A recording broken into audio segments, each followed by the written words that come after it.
سبحان الذی اسری بعبدہ، پاک ہے وہ ذات جو لے گئی اپنے بندے کو راتوں رات مسجد اقصی سے مسجد حرام سے مسجد اقصی تک۔ اگر یہ بات کسی انسان کی طرف منسوب ہوتی تو بات اور تھی، اگر یہ فعل حضور کی طرف منسوب ہوتا کہ حضور گئے تو بات اور تھی کہ میں آیا نہیں لایا گیا ہوں، حضور گئے نہیں لے جائے گئے ہیں، اور لے جانے والے وہ ذات ہے سبحان الذی اسری، وہ پاک ہے ہر عیب سے، ہر نقص سے، ہر ذوق سے، ہر کوتاہی سے، وہ منزہ ہے، اعلیٰ ہے، عرفہ ہے، بالا تر ہے، لہذا اس کی قدرت سے یہ ہرگز بعید نہیں کہ وہ اپنے بندے کو راتوں رات مسجد حرام سے مسجد اقصی اور پھر مسجد اقصی سے سدرۃ المنتہا تک لے جائے اور واپس لے آئے اور پھر مسجد حرام میں پہنچا دے۔ اور بعض روایات میں آتا ہے کہ وضو کا پانی ابھی بہ رہا تھا اور کنڈی جو ہے حضور کے مکان کی وہ ابھی ہل رہی تھی، معلوم ہوا وقت نہیں گزرا۔ میں کچھ بیان کروں گا، میرے بیان کرنے میں کچھ کمی اور بیشی ہونے کا اندیشہ ہے۔ اگر ہم اتنے خوش قسمت ہیں کہ وہ واقعہ ہمارے پاس ایک مفصل حدیث کی شکل میں موجود، اور حدیث بھی دوسرے یا تیسرے طبقے کی کتابوں کی نہیں، متفق علیہ، جس میں روایتاً جیسا کہ میں نے عرض کیا جس کا پایا تقریباً قرآن کے برابر، اور اس حدیث کے راوی ہیں حضرت مالک ابن صعصع رضی اللہ تعالی عنہ۔ ان کے بارے میں ایک بات ہے بڑی اہم، وہ نوٹ کر لیجئے۔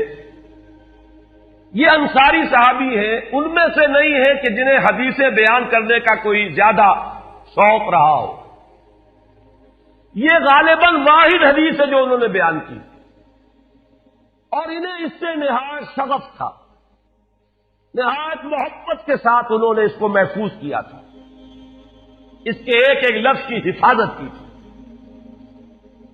چنانچہ بعض دوسرے وہ صحابہ بھی جنہوں نے خود حضور سے یہ بات سنی ہوئی تھی، اب ایک تو وہ خود براہ راست روایت کر رہے حضور سے کہ ہم نے سنا، حضرت انس ابن مالک رضی اللہ تعالی عنہ خود، لیکن وہ صحابہ بھی ان کی خدمت میں خاص طور پر حاضر ہو کر ان سے اس روایت کو سنتے تھے، اس لیے کہ اس روایت میں ان کا درجہ بہت بلند ہے، ان کو اس سے بہت شغف تھا، تو صحابہ جو براہ راست حضور سے سن چکے وہ بھی ان کے پاس جا کر خاص طور پر اس حدیث کو سنا کرتے تھے۔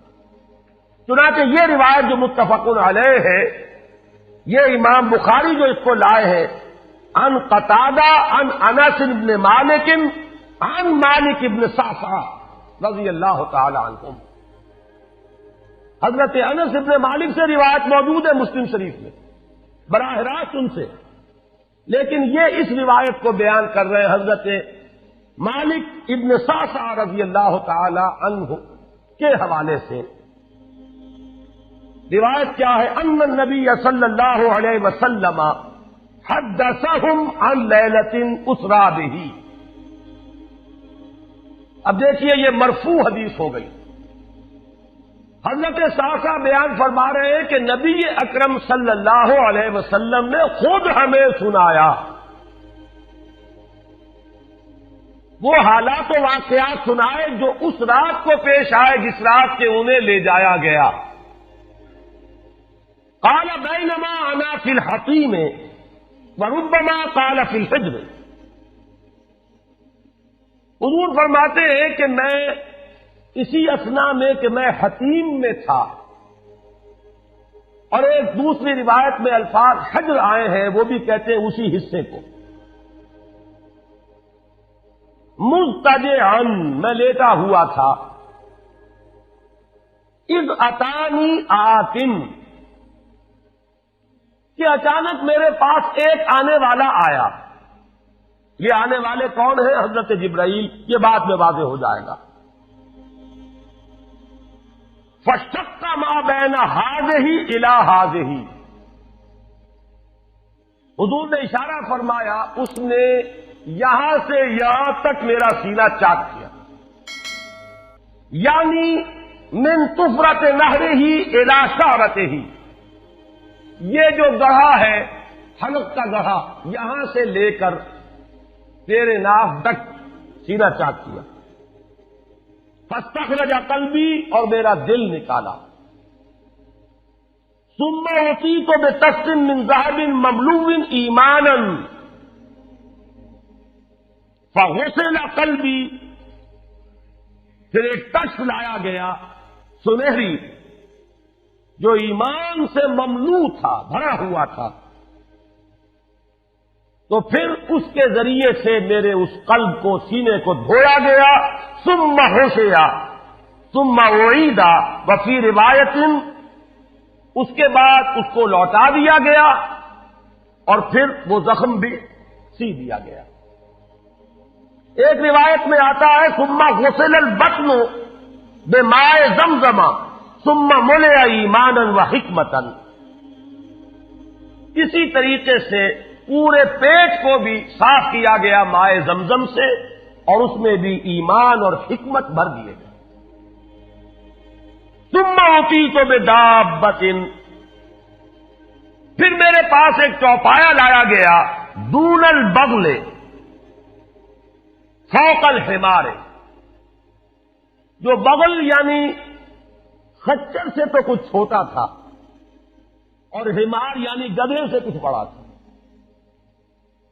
اب یہ جو سفید تھا،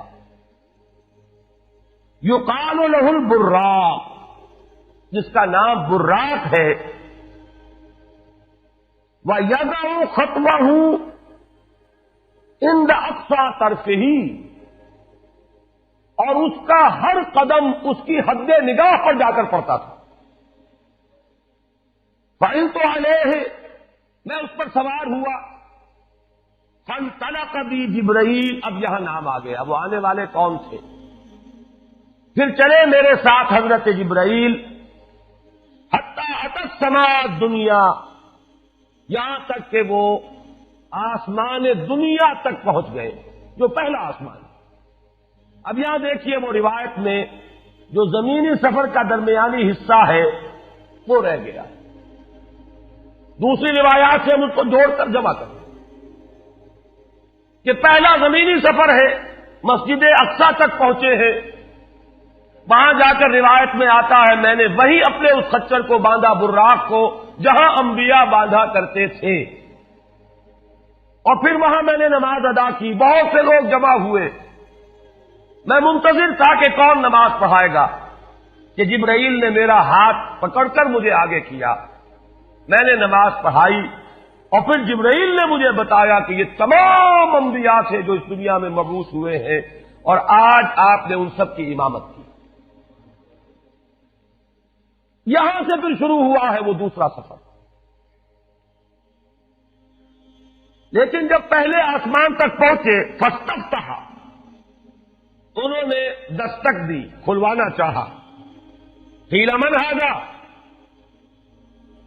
پوچھا گیا کون ہے؟ قال جبرائیل، انہوں نے جواب دیا جبرائیل۔ قیل ومن معک، پوچھا گیا کہ آپ کے ساتھ کون ہے؟ دیکھیے یہاں ذہن میں رکھیے گا، اس امکان کو کوئی شخص مسترد نہیں کر سکتا کہ ان ملائکہ کے علم میں ہو، لیکن پھر بھی پوچھ رہے ہیں، قانون قانون ہے، دروازے پر دستک دینی ہوگی، آئیڈینٹی ڈسکلوز کرنی ہوگی، چاہے علم میں ہو۔ جج جو ہے وہ اپنے علم کی بنیاد پر فیصلہ کبھی نہیں دے گا، وہ تو مقدمے کی سماعت ہوگی، شہادتوں کی بنیاد پر فیصلہ ہوگا۔ ذاتی علم کی بنیاد پر کرنا ہے تو وہ خود کسی اور عدالت میں اس مقدمے کو منتقل کرے اور وہاں گواہ کی حیثیت سے پیش ہو، تو قانون قانون ہے۔ پوچھا گیا آپ کے ساتھ کون ہے؟ قال محمد صلی اللہ علیہ وسلم۔ قیل وقد ارسل الیہ، پوچھا گیا کیا انہیں بلایا گیا ہے؟ قال نعم، انہوں نے فرمایا ہاں۔ قیل مرحبا بہ فنعم المجیء، جا ففتح فلما خلصت، اس کے بعد کہا گیا مرحبا ان کے لیے، تہنیت ہے، مبارکباد ہے، خوش آمدید ہے، کیا ہی اچھے ہیں وہ جو لائے گئے ہیں۔ پھر وہ سمائے دنیا جو ہے اس کا دروازہ کھولا گیا، میں اس میں داخل ہوا، فیضا فیہا آدم، میں نے دیکھا وہاں حضرت آدم تشریف فرما ہے۔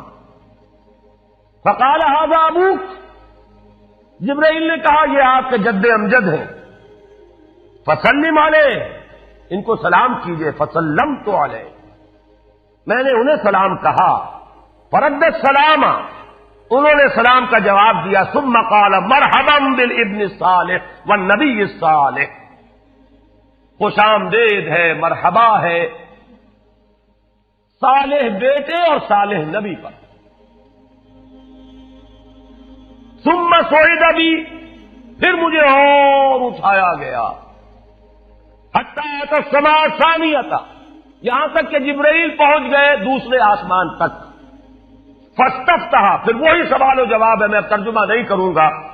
قیل من ھذا قال جبرائیل، قیل ومن معک قال محمد، قیل وقد ارسل الیہ قال نعم، قیل مرحبا بہ فنعم المجیء جاء ففتح فلما خلصت، جب یہ سارا اس کارروائی کے بعد داخل ہوئے ہیں دوسرے آسمان پر، فاذا یحییٰ وعیسیٰ وہو ابنا خالۃ، وہاں میں نے دیکھا کہ یحییٰ اور عیسیٰ ہیں اور یہ خالہ زاد بھائی ہیں۔ قال ھذا یحییٰ وھذا عیسیٰ فسلم علیہما، فسلمت فردا، ثم قال مرحبا بالاخ الصالح والنبی الصالح، انہوں نے بھی کہا خوش آمدید اور مرحبا ایک صالح بھائی اور صالح نبی کو، یہاں نوٹ کیجئے گا، حضرت عیسیٰ اور حضرت یحییٰ یہ بنی اسرائیل میں سے، لہذا حضور کو اپنا بیٹا نہیں کہہ سکتے، بھائی کہہ رہے ہیں۔ آدم جد امجد ہیں، انہوں نے بیٹا کہا ہے۔ مرحبا بابن الصالح والنبی الصالح، وہ نبی تو ہے، سب کہیں گے نبی، لیکن کوئی بھائی کہے گا، کوئی بیٹا کہے گا۔ ابراہیم بیٹا کہیں گے، موسیٰ وہ بھائی کہیں گے، جن کی نسل سے آپ نہیں ہیں، وہ جو براہ راست نسل چلی آ رہی ہے اس میں جو ذکر کرے گا وہ بیٹے کے لفظ سے کرے گا۔ ثم صعد بی الی السماء الثالثۃ فاستفتح، قیل من ھذا قال جبرائیل، قیل ومن معک قال محمدا، قیل وقد ارسل الیہ قال نعم، قیل مرحبا بہ فنعم المجیء جاء ففتح فلما خلصت اذا یوسف قال ھذا یوسف فسلم علیہ، فسلمت علیہ، فرد ثم قال مرحبا بالاخ الصالح والنبی الصالح۔ اب مجھے ترجمے کی ضرورت نہیں ہے، ایک مرتبہ بات آپ نے سمجھ لی، اب تیزی کے ساتھ میں اس حدیث کو پڑھ دینا چاہتا ہوں۔ ثم صعد بی، پھر مجھے اور بلندی پر لے جایا گیا، حتی اتى السماء الرابعۃ فاستفتح، قیل من ھذا قال جبرائیل، قیل ومن معک قال محمد، قیل وقد ارسل الیہ قال نعم، قیل مرحبا بہ فنعم المجیء جاء ففتح فلما خلصت فاذا ادریس فقال ھذا ادریس فسلم علیہ، فسلمت علیہ، فرد ثم قال مرحبا بالاخ الصالح والنبی الصالح۔ یہاں ملاقات ہوئی حضرت ادریس علیہ الصلوۃ والسلام سے۔ ثم صعد بی حتی اتى السماء الخامسۃ فاستفتح، قیل من ھذا قال جبرائیل، قیل ومن معک قال محمد، قیل وقد ارسل الیہ قال نعم، قیل مرحبا بہ فنعم المجیء جاء ففتح فلما خلصت فاذا ہارون قال ھذا ہارون فسلم علیہ، فسلمت علیہ، فرد ثم قال مرحبا بالاخ الصالح والنبی الصالح۔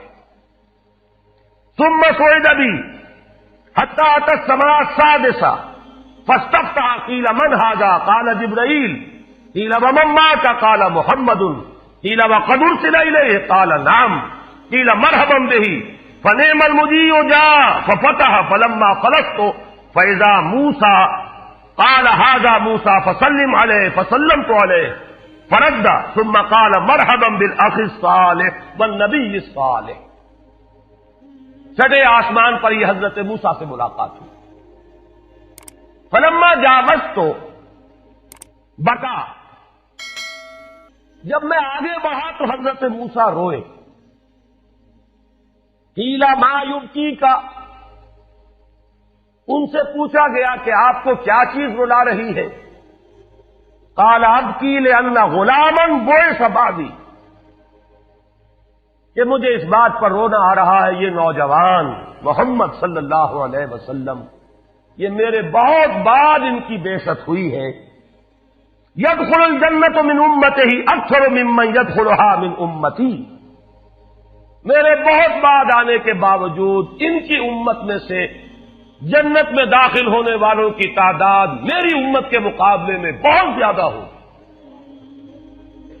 بہرحال اپنی امت کا خیال تو ہے، وہ شفقت جو نبی اور رسول کو اپنی امت پر ہونی چاہیے وہ ہے بتمام و کمال. اسے معاذ اللہ کسی حسد پر معمول نہ کیجیے، بلکہ وہ جو احساس ہوا ہے اپنی امت کی محرومی کا، وہ ہے کہ جس نے حضرت موسیٰ علیہ السلام پر یہ کیفیت طاری کی. ثم صعد بی، پھر مجھے اور بلند کیا گیا الی السماء السابعۃ، ساتویں آسمان پر. فاستفتح قیل من ھذا قال جبرائیل، قیل ومن معک قال محمد صلی اللہ علیہ وسلم، قیل وقد بعث الیہ قال نعم، قیل مرحبا به فنعم المجیء جاء. فلما خلصت فاذا ابراہیم قال ھذا ابوک ابراہیم فسلم علیہ، فسلمت علیہ فرد السلام ثم قال مرحبا بالابن الصالح والنبی الصالح. حضرت ابراہیم نے پھر استقبال کیا، خوش آمدید صالح بیٹے اور صالح نبی کے لیے.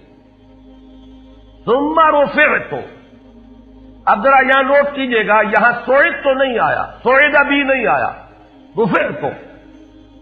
پھر مجھے اور بلند کیا گیا الی سدرۃ المنتہی،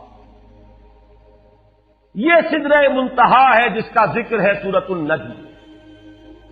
اسی سدرۃ المنتہا کے پاس جنت ماوا ہے، وہ جس کا وعدہ کیا گیا ہے، جو ٹھکانہ بنے گی اللہ کے نیکوکار بندوں کا، جس میں وہ رہیں گے ہمیشہ ہمیشہ. فادخلوها خالدین، وہ بھی وہی ہے. پھر اٹھائے گئے حضور بیت المعمور تک. ثم اعطیت باناء من خمر واناء من لبن واناء من عسل. پھر میرے سامنے یہ بیت معمور کیا ہے یہ بھی جان لیجئے. یہ در حقیقت اس سمائے سابعہ پر، ساتویں آسمان پر خانہ کعبہ کا اصل جو ہے اللہ کا گھر، جس کا یہ ظل اور سایہ اس دنیا میں ہے خانہ کعبہ، یہ ہے وہ بیت المعمور، جس کے بارے میں ایک اور روایت میں الفاظ یہ آئے ہیں، اس میں روزانہ 70,000 فرشتے داخل ہوتے ہیں، اور جو فرشتہ ایک مرتبہ داخل ہوا ہے آج تک اسے دوبارہ داخل ہونے کی نوبت نہیں آئی. اسی طریقے سے وہ فرشتے ہیں جو طواف کرتے ہیں خانہ کعبہ کا. پھر جان لیجئے یہ ہماری نگاہوں سے مخفی عالم غیب کی ایک دنیا ہے اپنی جگہ، چاہے ہمیں نظر نہ آئے. پھر میرے سامنے 3 برتن لائے گئے، ایک دودھ کا اور ایک شہد کا اور ایک شراب کا. فاخذت اللبن، میں نے دودھ والا پیالہ اٹھا لیا. قال ہی الفطرہ، حضرت جبرائیل نے توثیق کی کہ یہ ہے اصل میں آپ کا انتخاب درست ہے، یہ فطرت ہے. فطرت اللہ التی فطر الناس علیہا، یہی جو فطرت انسانی سے قریب ترین شے ہے اس کا آپ نے انتخاب کیا. انت علیہا و امتک، اسی فطرت پر اے محمد آپ بھی ہیں اور آپ کی امت بھی ہے. ثم فرضت علیہ صلوات 50 کل یوم. ایک اور روایت میں الفاظ آئے ہیں، اس میں اس کی وضاحت نہیں ہے کہ 3 چیزیں حضور کو یہاں عطا کی گئی. ایک تو 50 نمازیں جو فرض ہوئی، ایک دن رات میں 50 نمازیں، اور ایک سورہ بقرہ کی آخری 2 آیات جو تحفہ اللہ نے دیا محمد کو امت کے لیے صلی اللہ علیہ وسلم. آمن الرسول بما انزل الیہ من ربہ والمؤمنون کل آمن باللہ وملائکتہ وکتبہ ورسلہ. یہاں سے لے کر آخر تک فانصرنا علی القوم الکافرین تک یہ 2 آیات یہ جنت کے خزانوں میں سے 2 خزانے ہیں جو شب معراج کو عطا ہوئے ہیں محمد رسول اللہ کو بطور تحفہ امت کے لیے. اور تیسری بات یہ کہ اے نبی آپ کی امت کے لیے یہ خصوصی بات ہے کہ آپ کی امتیوں کے گناہ کبیرہ بھی بغیر توبہ کے معاف ہو سکیں گے. یہ خصوصی تحفے ہیں جو امت کے لیے لے کر آئے محمد صلی اللہ علیہ وسلم. 3 تحفے نماز جو اس معراج میں فرض ہو رہی ہے اور اسی کو حضور کہہ رہے ہیں الصلاۃ معراج المؤمنین. اہل ایمان کے لیے یہ بمنزلہ معراج ہے. اس میں پھر روایت میں تفصیل آ رہی ہے. واپس جب آئے ہیں حضرت موسیٰ سے ملاقات ہوئی اور انہوں نے یہ فرمایا کہ یہ 50 نمازیں بہت ہیں, مجھے تجربہ ہے, تمہاری امت اس کا تحمل نہ کر سکے گی, واپس جاؤ درخواست کرو کم کرواؤ. حضور گئے, 10 نمازیں اس میں معاف ہوئی, 40 ہوئی. پھر یہی بات ہوئی, پھر بھیجا حضرت موسیٰ نے, پھر 30 ہوئی, پھر 20 ہوئی, چوتھی مرتبہ پھر وہ 10 اور پھر 5 رہ گئیں. اس پر بھی حضرت موسیٰ نے یہ کہا اب بھی جاؤ یہ بھی بھاری ہے. حضور نے فرمایا مجھے شرم آتی ہے, میں اتنی مرتبہ جا چکا ہوں, مزید اب جانے سے حیا محسوس کر رہا ہوں. تو ندا آئی کہ یہ 5 ہی 50 کے برابر ہیں. ہمارے ہاں قول بدلا نہیں جاتا. یہ 5 جو ہے در حقیقت یہ قائم مقام ہے ان 50 کے کہ جو اولاً ہم نے فرض کی تھی. یہ 50 ہی شمار ہوں گی اگر ان کا انسان ان پر مداومت اختیار کر لے. میں آخری جملہ آپ کو اس کا سنا دیتا ہوں. فَأُمِرْتُ بِخَمْسِ صَلَوَاتٍ كُلَّ يَوْمٍ فَرَجَعْتُ إِلَىٰ مُوسَىٰ فَقَالَ بِمَا أُمِرْتُ بِخَمْسِ صَلَوَاتٍ كُلَّ يَوْمٍ قَالَ إِنَّ أُمَّتَكَ لَا تَسْتَطِيعُ 5 صَلَوَاتٍ كُلَّ يَوْمٍ وَإِنِّي قَدْ جَرَّبْتُ النَّاسَ قَبْلَكَ وَعَالَجْتُ بَنِي إِسْرَائِيلَ أَشَدَّ الْمُعَالَجَةِ. میں نے بنی اسرائیل کا حتی الامکان معالجہ کیا, ان کے حالات کو درست کرنے کی کوشش کی, لیکن مجھے تجربہ ہے یہ 5 بھی نہیں جھیلی جائیں گی. فَارْجِعْ إِلَىٰ رَبِّكَ فَاسْأَلْهُ التَّخْفِيفَ, مزید تخفیف چاہیے لِأُمَّتِكَ قَالَ سَأَلْتُ رَبِّي حَتَّىٰ اسْتَحْيَيْتُ وَلَٰكِنِّي أَرْضَىٰ وَأُسَلِّمُ. قَالَ فَلَمَّا جَاوَزْتُ نَادَىٰ مُنَادٍ ابزیت فریدتی وخففت عن عبادی. متفق علیہ. مجھے ندا آئی کہ میں نے اپنے بندوں پر تخفیف کی. اس میں وہ ذکر نہیں ہے, دوسری روایت میں ہے کہ ساتھ ہی وضاحت ہو گئی کہ یہ 5 نمازیں بھی 50 کے برابر ہے. میری بات نہیں بدلی گئی ہے, وہ در حقیقت میں نے اسی 50 کا رتبہ جو ہے ان 5 کو عطا فرما دیا. یہ روایت ہے جو متفق علیہ. روایات کثیر, جنت اور دوزخ کے جو مشاہدات کرائے گئے وہ بہت تفصیل سے دوسری روایات میں, لیکن کسی اور روایت کا استناد کے اعتبار سے, اسناد کے اعتبار سے وہ درجہ نہیں ہے جو اس روایت کا. باقی میں نے مسلم شریف کی روایات میں سے اور تفاصیل آپ کو سنائی ہے. یہ ہے واقعہ. پھر حضور واپس آئے ہیں, وہیں بیت المسجد اقصی میں آئے ہیں, پھر واپس تشریف لائے ہیں, اور اس کا میں بیان کر چکا ہوں دوسری روایات میں کہ وقت بالکل نہیں گزرا, کہیں روک دیا گیا ہے, پوری کائنات کو کہیں تھام دیا گیا. یہ بات تو وہ ہے جو آج سے پہلے بھی سمجھ میں آ سکتی تھی کہ شاید کسی ایک جگہ پر پوری کائنات کو روک دیا گیا. وقت بالکل نہیں گزرا کسی کے لیے. لیکن جیسا کہ میں نے عرض کیا, اس وقت تو یہ بھی سمجھ میں آتا ہے کہ سب کے لیے وقت گزر رہا ہو اور صرف محمد الرسول اللہ کے لیے نہ گزرے صلی اللہ علیہ وسلم.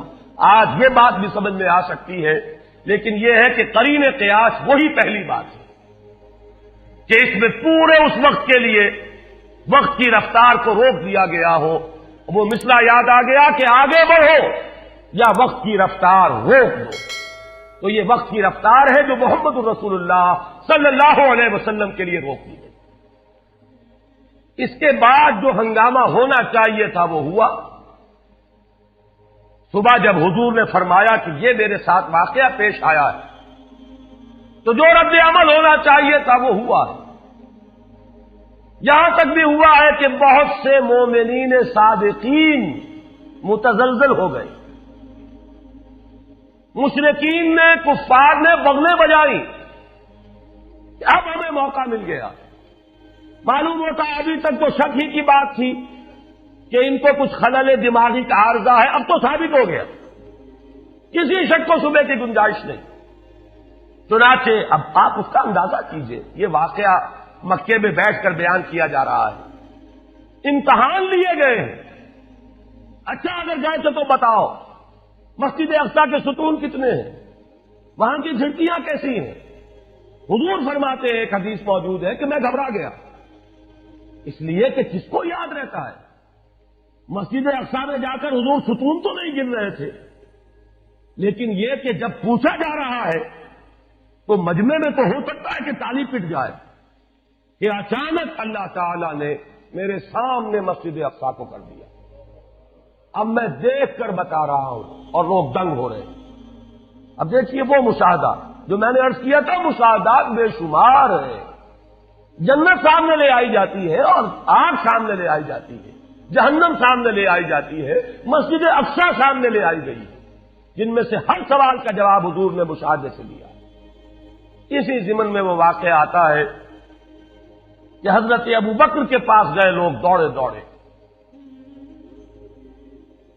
وہ یہ سمجھتے تھے کہ اگر یہ پالا ہم مار لیں تو پھر ہماری جیت ہے. ابو بکر کو اگر ہم متزلزل کر دیں تو پھر گویا کہ ہمارے لیے کوئی اور پرابلم نہ رہے گا. روایت میں آتا ہے حضرت ابو بکر نے بھی سن کر ایک دفعہ جھرجھری لی ہے, لیکن صرف ایک سوال کیا, کیا واقعی وہ یہ فرما رہے ہیں؟ لوگوں نے خوش ہو کر کہا, تالیاں بجائے, ہاں ہاں کہہ رہے ہیں, چلو ہم لے چلتے ہیں. انہوں نے سمجھا کہ ہمارا وار جو ہے کارگر ہوا ہے, واقعی کو تزلزل ہے. لیکن اگلا جواب ابو بکر کا یہ تھا, اگر وہ کہہ رہے ہیں تو 100% درست کہہ رہے ہیں. میں روزانہ یہ مانتا ہوں کہ فرشتہ آسمان سے ان کے پاس آتا ہے, تو اگر ایک مرتبہ انہیں آسمان پر لے جایا گیا تو یہ کون سی بعید ہے. یہ ہے وہ دن کہ جس کے بعد صدیق اکبر شمار ہوئے ہیں ابو بکر صدیق. صلی اللہ علی محمد صلی اللہ